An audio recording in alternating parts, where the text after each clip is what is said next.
What's up, Playboys? Welcome back to the CMB Sports Show. I'm your host, Braylon Brakefield.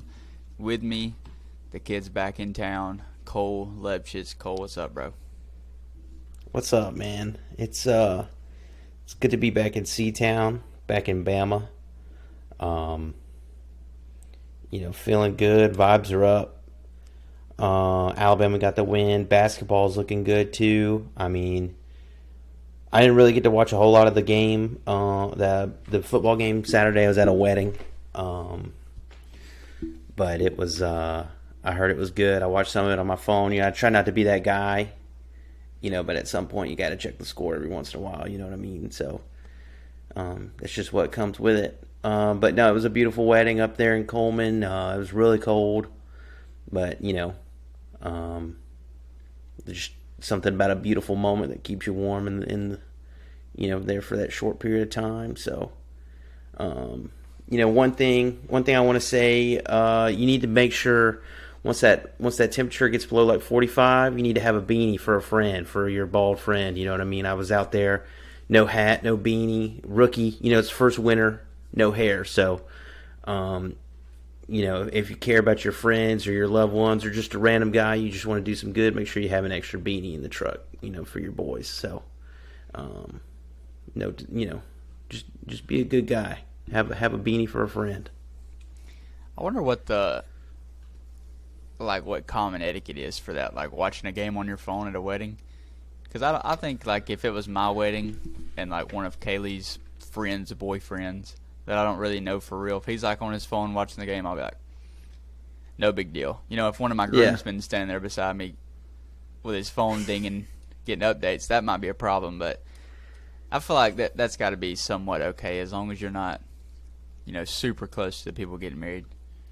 Yeah, I think, if you're just random dude, you know what I mean? Like, you're just there plus one, and you're sitting at the table by yourself, and, you're a big, UCLA fan, you want to catch that late game, you know what I mean? Like, I don't have a problem with you kind of sitting there watching it underneath the table, sitting in your lap, got it propped up. Because you probably don't know many people there, you know what I mean? But yeah, if it's like a groomsman or, father of the bride, if it's that important, have a TV at the reception, carry the vibe through the whole ceremony. Or through the whole party. Don't just, hog it for yourself. Yeah, but there's only so many weekends, in a year. So that's sometimes you got to do it on a football Saturday. It's just how it is.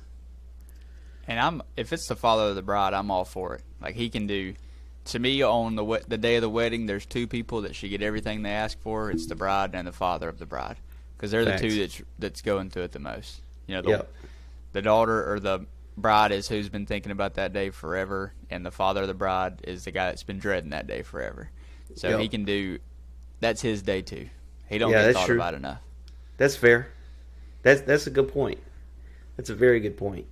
Having like, I'm not really a big wedding person, but now having two girls, anytime it's a father-daughter dance, like, I'm crying. Even if I don't know the people at all, I'm like, I can't do it. Oh yeah, dude, I'm the same way. Like, weddings are emotional. I'm not a huge wedding guy either, but weddings are emotional. You hear the vows and you see like the mom and son dance, and then the father-daughter dance. Like, that stuff will pull the tears right out of you. It's just a beautiful moment. That is kind of like when you're looking back at weddings. Sometimes you get like the wedding invite, and you're like, oh man, I gotta dress up, go to the wedding. Yeah. And it's one of those things. You get there, and you're like, everybody there, and it's a good time. So it's like, but it's just one of those things. We all feel it. Everybody goes through that. Like, oh yeah, I got that wedding. You know what I mean? It's nothing disrespectful.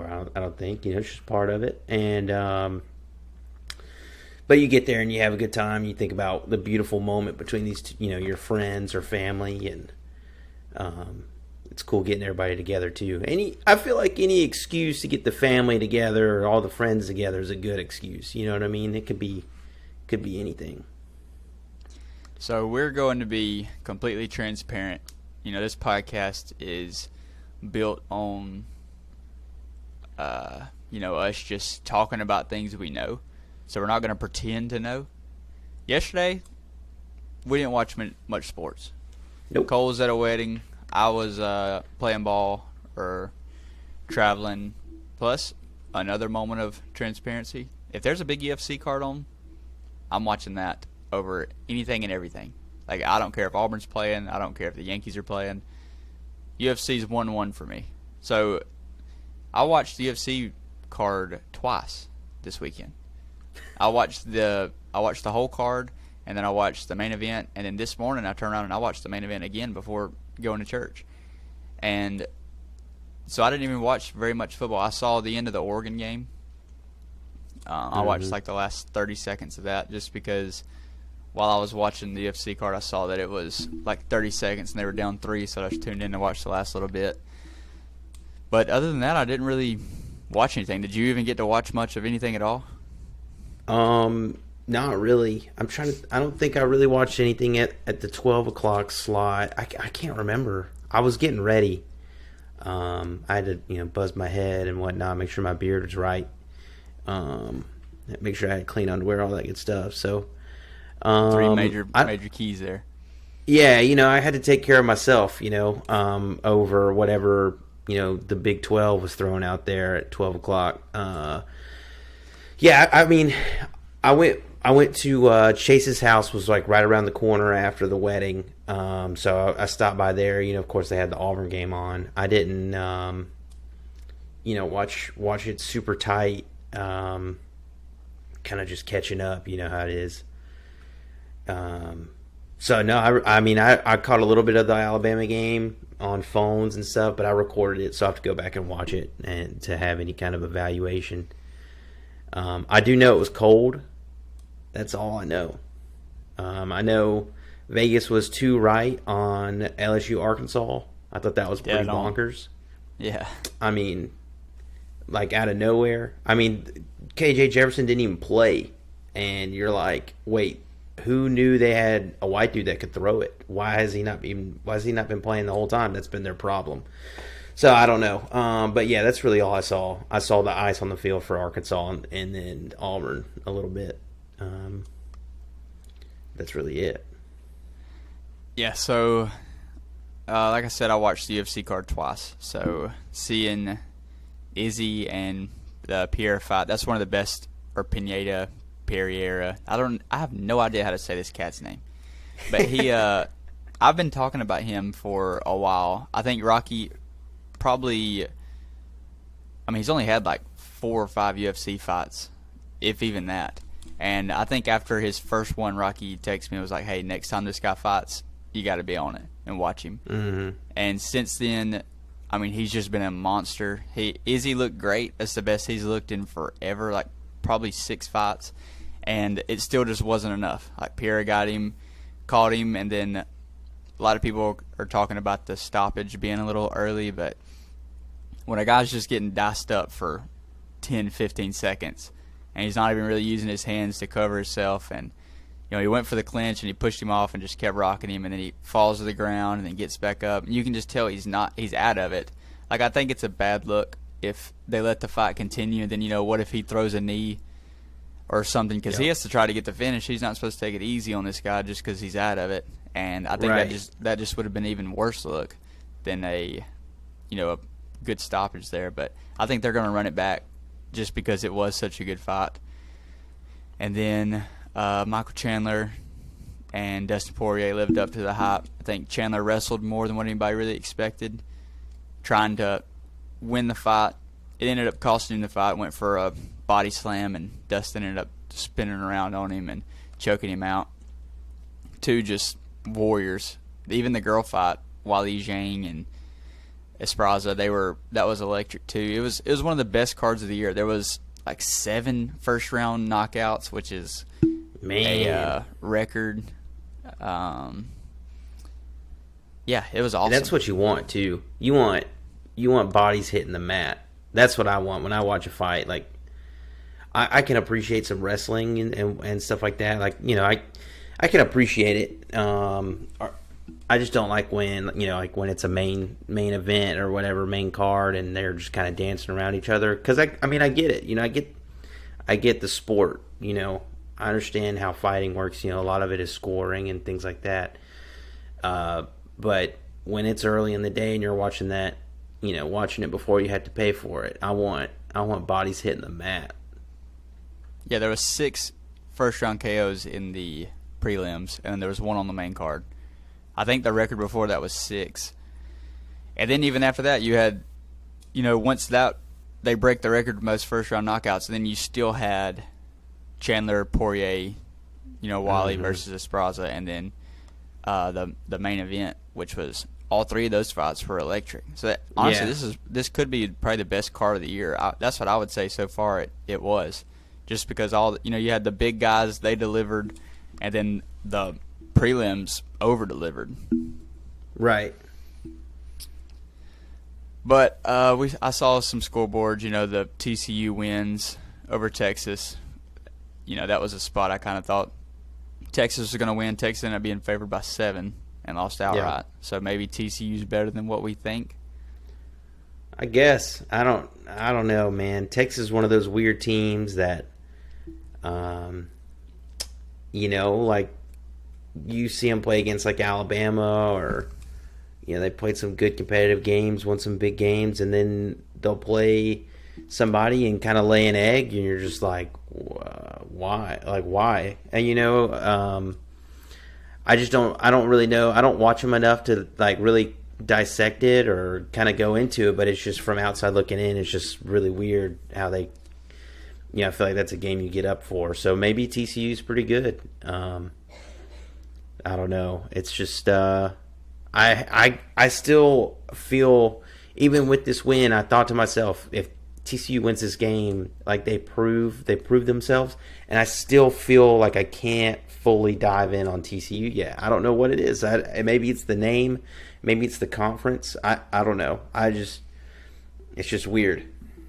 Yeah, they've been the team where everybody's just kind of banking on them to lose, and kind of saying, once they lose and they're out. But what if they just don't? What if they just win out? Like they get Baylor this week. I think that might be the last test of the year. They win that one, they could, win the Big 12, and then they're in the playoffs. Yep. Yeah, it's I mean, football is truly even this year. I think Georgia struggled. With Mississippi State on the road. They scored. They were still throwing the ball up big in the fourth quarter. Classic Kirby. Had to make it look like it was a blowout when it was out of hand for no reason. So I still think that they at times look vulnerable. They look beatable. Like they could, if you can get up on them quick, I think it would be tough for them to kind of climb back, just because they are a ground and pound kind of dink and dunk team. They have the ability to take those deep shots, but if you play fundamental and you don't really give them much, they don't really have much to work with. So I don't know. I think this is a good year for college football, especially going into the 12 team playoff. I can't remember what year that starts. But, I think they're trying to expedite it to next year. I think it's supposed to start in 24, but they're trying to push it to next year, which I think they should. I think now with NIL, and now that the COVID year, people will be finally out. After this year, you won't have any more 26-year-olds running around. I think it'll be good. I think everything will be pretty fair. And it'll be a good clean slate to kind of start it next year. Honestly, I mean, you got a lot of big powers losing big names, and you got a lot of dudes coming back for some smaller schools. So next year it could be absolutely mayhem. I think that's how it's going to be for a while. Like with the way the transfer portal is, Yep. You don't necessarily have to recruit that 5-star quarterback. You can just, go steal him from somebody else. Mm-hmm. I think it's going to be good for the sport. Yeah, I think it'll be good. I think the transfer portal does a lot of good. I think NIL does a lot of good as far as competition. and it's another good example. How the transfer portal can help and hurt. Is I think Alabama this year. You think that you get Jermaine Burton coming in, and then another dude from Louisville that's supposed to be really good. Eli Ricks comes in, and you think that Jahmyr Gibbs is another one, and you think that Alabama's going to be absolutely unstoppable, and you kind of find out that, hey, Jermaine Burton's not really that guy. Like, he's not a first-rounder kind of guy. The dude from Louisville hadn't even touched the field. Jahmyr Gibbs, I think, is as advertised, but he's not right as he needs another guy that's a ground and pound kind of guy. He can't just throw the ball. I mean, you have to have a running game. And then when you have a converted D end as your best receiver at tight end, how good are you going to be? So, kind of like a whiff on personnel, I think. Letting some dudes go to, like Drew Sanders goes to Arkansas, and he's their best player on defense, and he plays positions that we need right now. So it's like, how do you let guys like that walk and go somewhere else? So, it makes it interesting. It adds another element to the roster build, and kind of gives you another like question mark to enjoy the season. Like you don't know what to expect year in, year out, and you have all these players rotating. So I think it's fun, and you might be like, I don't know, who's somebody who's benefited from the transfer portal this year. USC. Oregon, I guess, or USC. Yeah, they just load up on dudes, and now they're immediately in the conversation. And you see a lot of teams that have really benefited from it that kind of came out of nowhere. They just went and found like a quarterback, and a lot of the teams, that's all they're missing is just a good quarterback. They go find a guy at a smaller school and plug and play, and it's worked. Yep. Like a lot of the best quarterbacks in football right now are all transfers. Like besides Bryce Young and C.J. Stroud, everyone else was transferred in, and just they saw how good the system was, and all they were missing was a quarterback, so they went there because they knew they could shine. I think the transfer portal being the way it is going to change the way people, like, it's going to show you have to recruit these guys 365 days a year now. Just because you have them doesn't mean they have to stay anymore. Like, you can't just treat the kids however. Like, if you're a good coach, you can keep those guys. And I think that's going to be a big difference between a lot of these, dictators that get you in there and then they're like, all right, you're going to sit here until your junior year and then you're going to fight for a spot. Some of these guys are going to end up leaving after their freshman year and saying, I'm going somewhere I can play. Yeah. Which is what they should do. Yeah. And I'm all about competition. It's just rough, when like Alabama has this reputation of like next guy up kind of mentality, and that starts happening, and we got a lot of injuries and whatnot, and just like last year, we get a lot of injuries, and we have dudes that were highly recruited that stayed around, and they end up just being bust. You get unlucky situations like that where it's like the opposite of what it used to be, where somebody would get hurt and we have a true freshman come in and he's just the guy. He's that next dude. So you kind of have a lot more variables to go around. Yeah, everyone's depth is going to be pretty thin. Just because you're not going to keep a 5-star guy on the bench. He'll leave and he'll go start somewhere else. Yep, that's exactly right. But since we didn't watch anything yesterday, instead of putting out a 20-minute podcast of us talking about a wedding or UFC, we're going to do an Office draft. The best characters from The Office. We're drafting them 5 rounds. I have the first pick. I think I have to take Michael Scott. He is what The Office was built around. Yep. He is the guy. He has the perfect, awkward humor that just is what I love, which is why I love The Office so much. He puts himself in such bad situations, and he just has no feel for normalcy. Like I think about the most awkward moments is him at Phyllis's wedding, where he just tries to make it all about him. That was hilarious. It's one of the most like cringy episodes of all time. You know, the sending the picture of Jan and him on vacation together, accidentally forwarding that to the whole company. The whole company. I mean, just he is the best. All the stuff that would get him canceled today, like Prison Mike and him being in the fat suit. I mean, he's a top 5 TV character of all time. Oh, he's great, and I would honestly love to have him as a boss. Just somebody that keeps it light, keeps you on your toes. That's what you need, and I think that's what The Office is a good example of like just what a good office looks like. A lot of people who keep it light, they don't take anything overly too serious, and you work hard, play hard. You know what I mean? And I think Steve Carell or Michael Scott is that guy. He's that boss that is the glue to an office that keeps everything nice and keeps it all together. So I feel like the one spot was a good spot because it's like a lock. You have your tier 1 of characters, and I feel like it could kind of go in any direction, but you have to pick the boss first, because like I said, he's the glue. So I'm in a tough spot here with my first pick. I could go 2 directions. I could get the assistant to the branch manager, or I could get the top salesman on the team. I as a salesman myself, I feel like I'm gonna have to go Jim Halpert, top salesman. He's a great dude. He's a funny dude. He breaks the fourth wall a lot. I know it's like a documentary.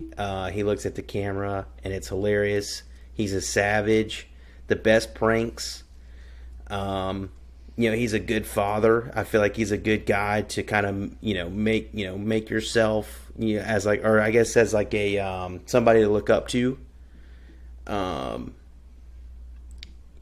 He's always chasing the bag, trying to make those sales, and I think he's a solid guy. He was there the whole show. So that's my first pick, Jim Halpert. Solid. Like you said, he would make you laugh just doing just when the camera pans to him and he's just giving you a look. He gives you the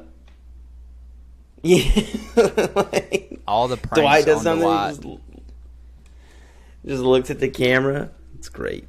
My favorite Jim prank is when he moves to the other office and he takes some of Dwight's papers with him and he's faxing him stuff, acting like he's Dwight from the future. And he's like, yes. He sends in the one. He's like, hey, the coffee's poisoned or whatever it is from future Dwight. And then Dwight picks it up and sees it, and then he just takes off sprinting and dives across the table to slap the coffee out of Stanley's hands. So my second round pick, I was thinking the exact same way you were.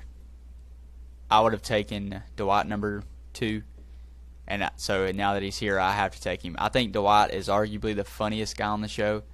Oh yeah. Like we talk about the pranks, all the pranks Jim's pulling on Dwight. Dwight is what makes those funny. His reactions back to him, getting his stapler put in Jell-O and just freaking out about it, or him. All the encounters with Dwight and Mose, every time those have me in tears. Oh yeah, it's great, dude. Dwight is hilarious. The way he's just such a weirdo in so many different ways makes him funny. His haircut's funny. Oh, it's incredible. He's just like he's like a I don't know, man. Like he's a smart guy, right? But like at the same time, he's just so dumb, and I love it. And I just love how awkward he is with Angela. Like, it's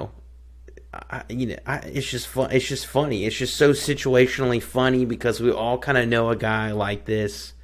that you work with, or somebody works with a guy like this, and there's always hilarious stories about what he's doing on the weekend, or I don't know, he's just doing weird stuff, you know what I mean? And I think one of my favorite Dwight scenes is the fire drill. Oh my gosh. The classic one-liner, "Today smoking's gonna save lives." I mean, it doesn't get any better than that. That is hilarious. He's sitting there, he rips a heater, throws it in the trash What's can. the procedure, everyone? What's the procedure? What's the procedure? And, Michael Scott's just running through, "Everybody stay calm! Stay calm!" He just starts... Yeah, so it's running out. Angela's throwing cats through the roof. I mean, it's just awesome. He is the best. One of my favorite ones that nobody talks about is when Angela has her baby and he's there at the hospital and he's like, "Wait a minute, that baby is a shroot, and unless somebody taught Mose sex, that baby's mine." And then he stands up and he's like, "Doctor, cancel that baby's circumcision." Just like so casually, like you wouldn't even catch on to it. But I've seen the show probably 150 times, so there's not many lines that have gotten past me at this point. It's so good. It's so good. See, this is where I feel like it also gets tough too, because there's two different ways I could go here. It's so hard. There's just so many great characters, and I want like sleepers too, But I'm not one to break up families. I like to keep families together. In fact, so I'm gonna have to go Pam. I personally have a crush on Pam. Don't tell Jim I said that. Okay, I do have a crush on Pam. It is official. She's a classic starter from the bottom. Now I'm here. Storyline, starts as a receptionist, makes it to a salesman. Has the guts to split off to the Michael Scott Paper Company, in the right time. Pursues her dreams by going to art school. Has 2 kids. I mean, what more do you want in another role model? For the female community, or just really if you just want to look up to somebody that started from the bottom and made it. There you go. So yeah, Pam Beesly / Halpert. Yes, so I thought this was going to be your first pick, honestly, just because I know how much you love Pam. I knew this was. That's how strong of a crush I have on this lady. I've heard talk about her. Not Jenna Fisher. Don't get me wrong. It's not Jenna Fisher. It's Pam. Pam Beesly. Yeah. She is very cute in the show. And she's funny. Like I don't know.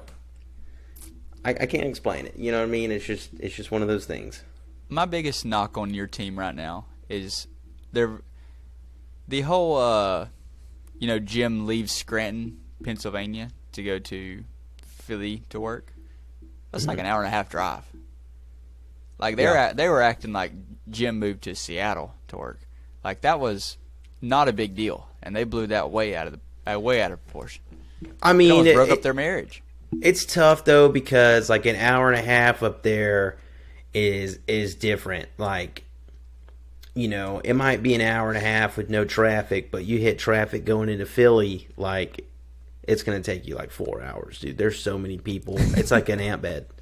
That whole, like you go from D.C., you start in D.C. and you go up to like New York City, it's just an ant bed. Just endless people. The amount of people you think, you go to Colbin on a Friday afternoon, school's letting out, you're like, man, this is a lot of people. And then just multiply that by by infinity, and that's the ant bed that you have up there. So, I mean, I kind of get it, like outside looking in, you're like, hour and a half's not that far, but with traffic, you're having to deal with Philly people as well. People yelling "Go Birds" at you, and just for no reason. I don't know. I mean, I kind of get it. Well, with my third round pick, I'm taking the chili man himself, the smartest guy in the office, Kevin Malone. He Yep. is another one. He keeps me laughing. He he's a top tier guy. Like, he starts out in the show, he's not super dumb. As the show goes on, his character gets dumber and dumber and dumber. And he's in accounting, which is like known as some of the smartest people in the world, best math people in the world. And he's just a big idiot. And he is one of the best characters, like one of my favorite characters on TV. Yeah, and that's just such a funny joke in itself. That he is like a dummy, and Holly at one point thinks that he is Special needs. handicapped or special Oh needs. my gosh, that is hilarious. And like just starts yelling at Angela. And, I mean, it's just so funny. Like, that role itself is hilarious. And what's his name? Brian Bumgarner plays it so well. Like, you almost think that like that's how Brian Bumgarner is. Like, he's just playing himself. That's how well he plays that role. It's just great. I mean, he's so funny. The chili man. I mean, There's still people that dress up like that for Halloween. yes, it is iconic. And that's like a 15-year-old joke. It's great. And him at I think it was when they did the trivia, and he was just like crushing it. Yeah, and That when was they go awesome. play golf, with Jim's customer, like, he's like, beats everybody, and it's like, what? It's great. So let's see. This is my third pick. Yep. I think I'm gonna stay on the sales team. I'm gonna have to go Nard Dog. Andy Bernard, Cornell alum, really funny guy. He can sing. He can act. He plays the role in Sweeney Todd. Has the cast come in. Dwight almost has a panic attack. It's just great, man. He's a great character. He's hilarious. The relationship with him and Big Tuna is just classic. His sweater vest and his secret love for what's her name, Aaron. Yeah. It's great. It's great. The sailboat thing is hilarious. I mean, all of it. Everything is so funny. He's a funny guy. He's a funny actor. Ed Helms is just a funny guy too. He's hard not to laugh at. But yeah, I feel really good about that pick. He is one of my favorite characters, just in general. Like, he's so funny. Yeah, he kept the show afloat for a while after Michael first left. I wish they would have just left him as the manager during that period, because I think it kind of fell off when they tried bringing other people in. But Yeah. if he would have had that, just kept the manager role, because he played it so great. The do like always singing, and just a very likable guy. Which I've heard that, like, while the show was airing, like, they didn't plan to keep any of those people really from that other branch, and then he was just so good at it, they were like, we have to have him more, and then he ended up being the manager at one point. So just a So good. great character. So good. I'm going to take the most interesting person in the office. I'm taking Creed Bratton. There you go. Nobody knows what's going on in this guy's head. Nope. His one-liners are top tier, to where anytime you can get him sitting there in the conference room and the camera pans and you see Creed there, that's top tier comedy coming through. Like, he is as good as they get. He one of my favorite Creed moments. There's a couple that come to mind, but one of them was from. It's not even from the show.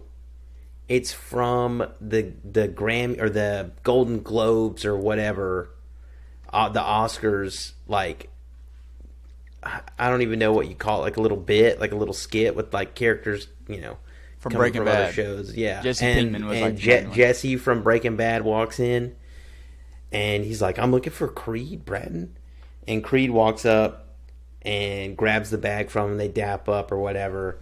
He turns around and goes, "Hey, my crystal meth guy here, guys." I mean, it's just so funny. It's hilarious. The other one is when he's walking down the road, like he skipped out on work. I can't remember exactly how it goes, but he's trying to pick up with this bus, and it's the office in there, and it's just he's like, "Oh, hey, what's up?" It's so funny, so funny. And I just love like the fan lore about him too, about him being like the Scranton Strangler, or he's not really Creed Bratton, and all that stuff is just awesome. It's so great. Yeah, just like you said, just the unknowing of who Creed Bratton really is hilarious. It's yeah. I mean, he's just like a funny character that like you could tell they just love writing his role. It's like it changes every episode.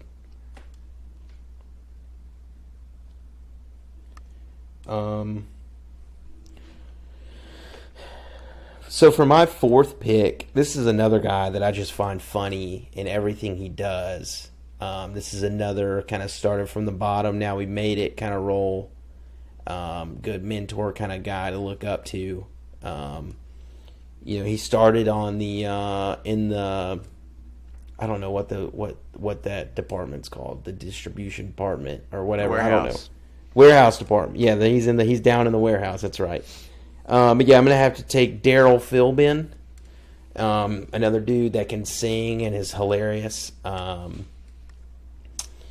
think that his role is another role that is just super hilarious. He just does funny things, and he's just a funny guy. That actor is really funny too. So I feel pretty good about that pick too. I feel like he could have carried episodes by himself. Like, he's that funny of a character, and he did in some times. But I mean, just how he interacts with Michael Scott too is just so funny. And like when they beef and stuff, it's just hilarious. And I don't know, man, I love it.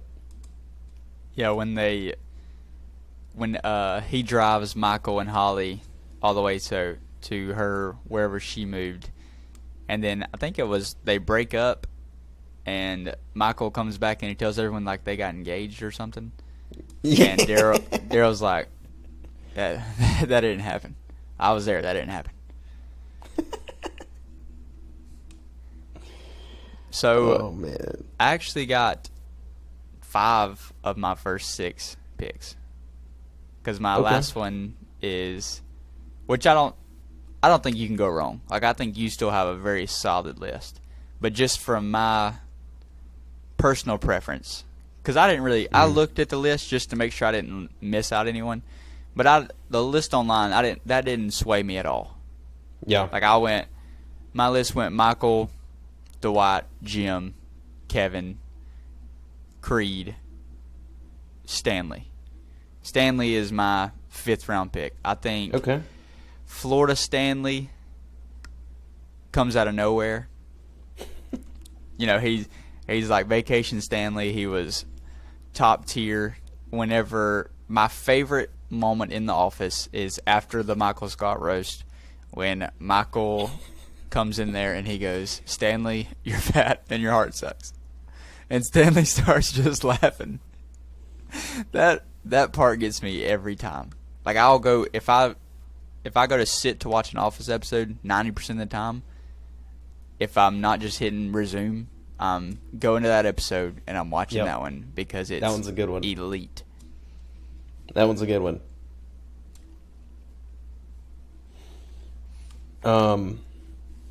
I think my favorite Stanley, I guess, moment is when they like try to mess with him. Like they put a fake screen up in front of him. They change the clock, and so he leaves early at the end. you know, they're like dressed up in different costumes, and like he didn't even acknowledge anything. He's just working his crosswords. They're sitting the wrong way in the meeting room, man. It's just that part. I think that's like an intro to an episode, and it is just so funny that they came up with that. Like that is hilarious, because we all know this is another part to where like The Office is so relatable, because we know and work with people who are like that. They're there to do the minimum, and they're leaving right at time. They're not doing anything extra. They're doing what it takes to keep their job, and they're gonna get, they're gonna hit their numbers. They're gonna get their bonus, and they're gonna leave, and that's it. They're not there to socialize. They're not there to mingle. They're not trying to talk to people. He's gonna do his thing, and he's gonna get out of there. And I think that's just, it's just hilarious how they can make these relatable people so funny, and I love it. I love everything about it. Stanley is a good dude, and another. He's in that same thing with Creed. He's talking about with Aziz Ansari, talking about. He's like, man, how's your skin so soft? And he just looks at him and he hits him with the I moisturize. Like that is hilarious. So funny. He's another guy that just makes me laugh. But I guess, is this the last pick? Yes. Man, there's a lot of good ones left. Yeah, this is where I'm wondering where you're going to go from here. I've only got 2 names left written down. There's a couple different ways I could go. Man, it's tough. There's a lot of good actors that I like that have pretty good roles. But it's like I don't want to pick a sleeper, and leave out a main character. I want to keep the same from the original team or whatever. Man.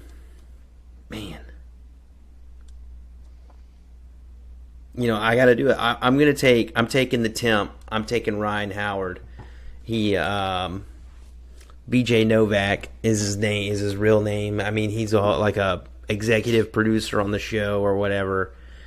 I gotta have him on the team. Like, he's hilarious. He starts as a temp, comes through, ends up being the CEO at one point, has a cocaine addiction, goes to rehab, comes back as a temp.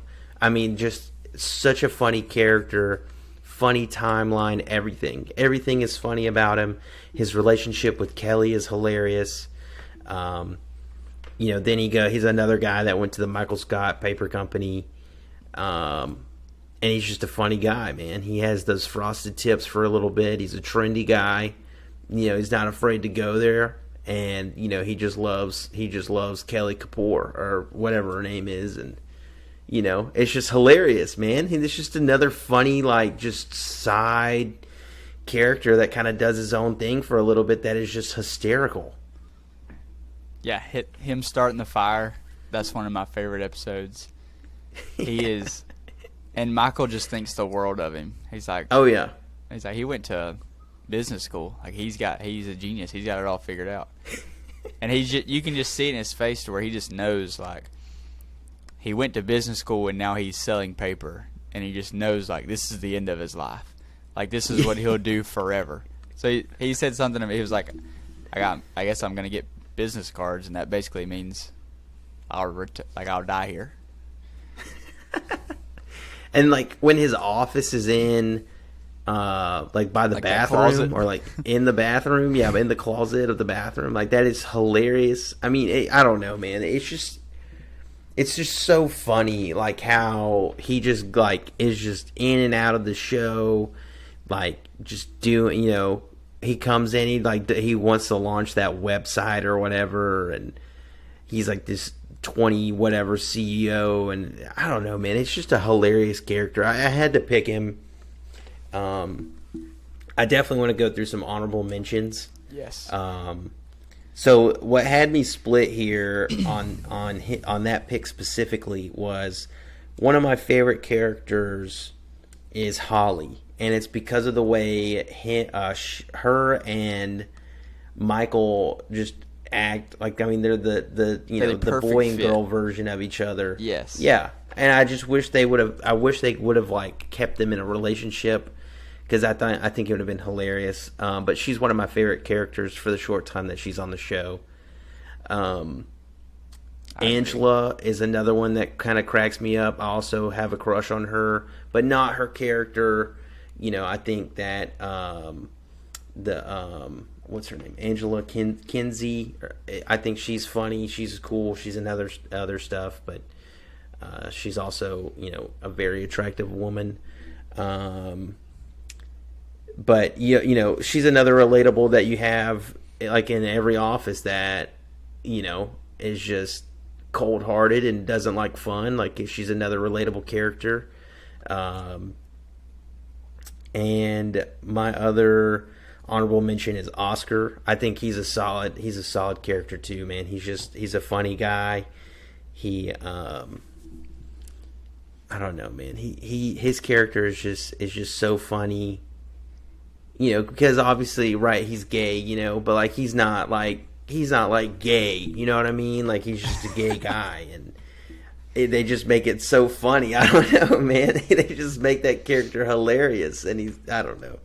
It's just good stuff, man. It's just, that show is just so perfect. It's that and Schitt's Creek are the two like comedy shows. I don't know, what I guess a sitcom, whatever. I don't know if that is that category, but Yeah. it's just the greatest of all time, and I don't think there will be ever anything like it ever. I'll go over my. Actually, we might do a sitcom draft one day. That'd actually be a good. Because I think there's enough you could do it. Yeah. Would cartoon sitcoms count in that category? Probably not. Like SpongeBob. No, man. Like American Dad. I don't think so. Well, I don't. We'd have to do do some research. We have to do some research. I had two honorable mentions too. One of the funniest people on the show is Meredith. Like, she is just so trashy and funny. Yes. One of my favorites is whenever she wears the. She acts like it's a dress, but it's like way too short. Yeah. And she's got it pulled up like right here, and then Angela is like, "Meredith, please pull your dress down." She pulls it down, and just her boob comes out. She is great, man. She is hilarious. Great. And then my last one, I was saving this as a wild card because if you would have started dominating this draft, I had a wild card off the wall in my back pocket that I thought I could play to win the fans over, and it's Todd Packer. He was on mine too, man. He was the sleeper that I was like, I was thinking the exact same thing. If Braylon starts just like plucking all of my picks, I'm taking Todd Packer as my last pick because he's the GOAT. Yeah, he is hilarious. He gets Michael in trouble just every time he comes around. He is like the last person I couldn't imagine actually working there and ever seeing Todd Packer show up. I would like just go home because he just wreaks havoc on that office when he gets there. Oh yeah, and it's hilarious. It's so funny. I think that I think it says a lot about our character for not or even mentioning Toby. We're just normal guys that don't like Toby, and I don't think anybody should.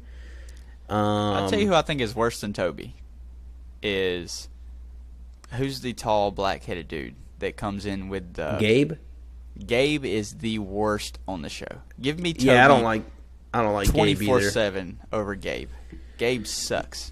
And I really hated him when he started dating Aaron, and Nard Dog did kind of got shoved out of the way, because I really wanted that one for Nard.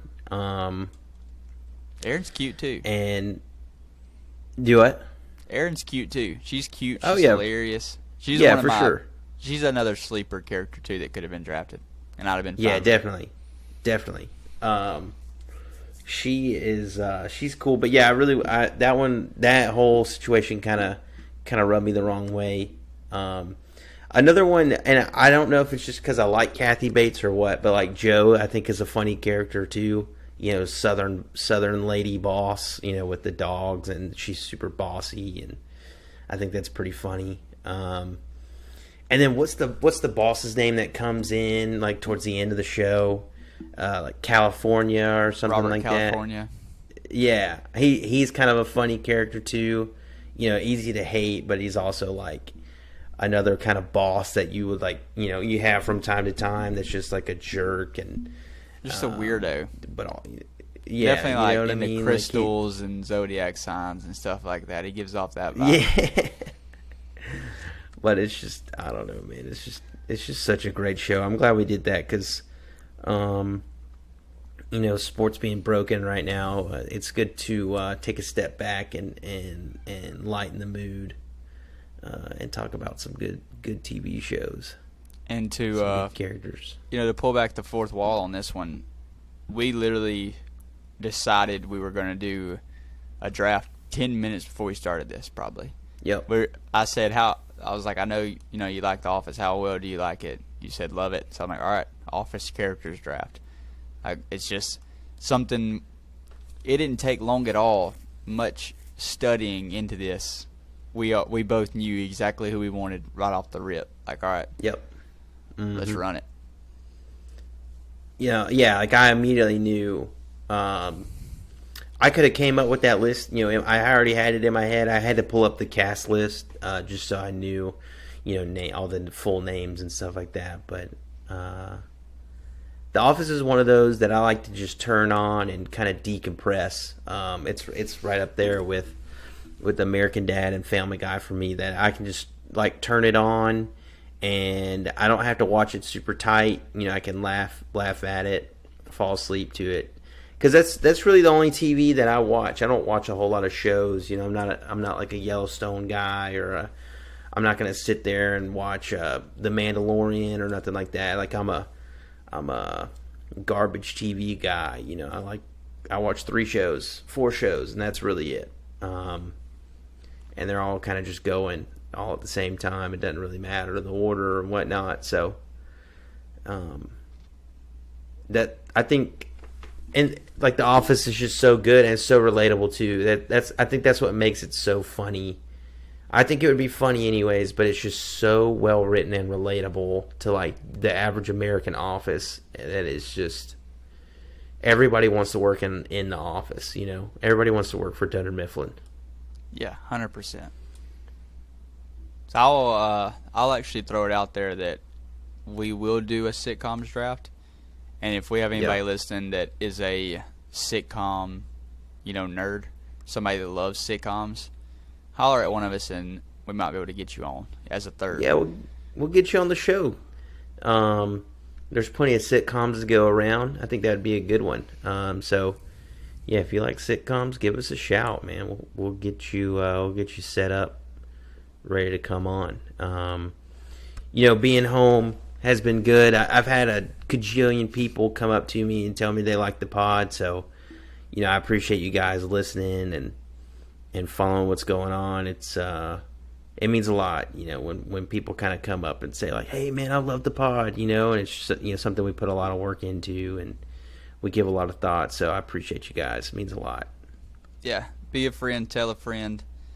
I think a lot of people get a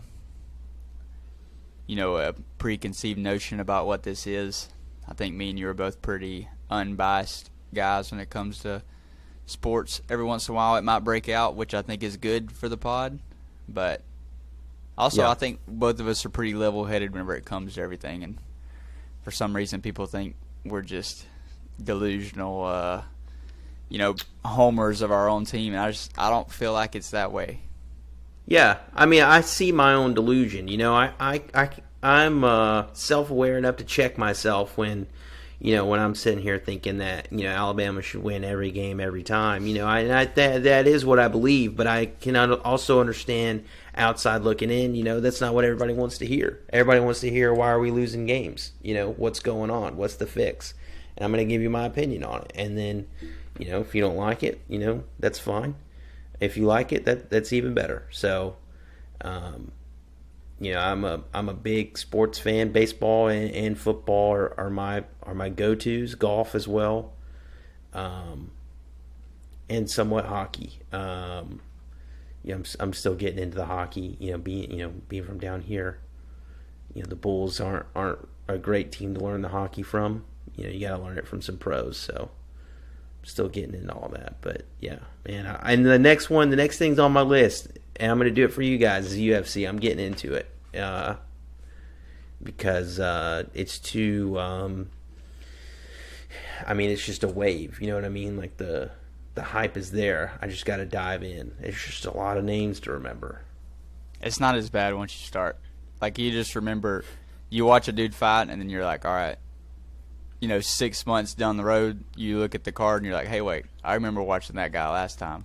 Yeah. It's really not as much as it seems overwhelming at first. Once you get in there, it's not that bad. It'd take you maybe 6 months to be pretty locked into the sport.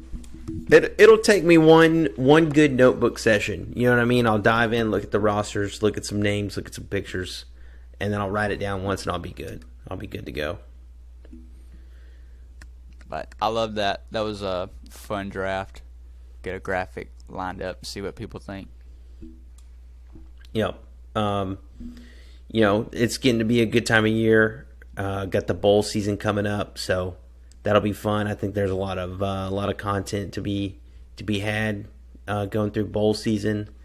College basketball is upon us, so be looking out. I think that both Alabama and Auburn are going to be pretty solid this year, so should be cool.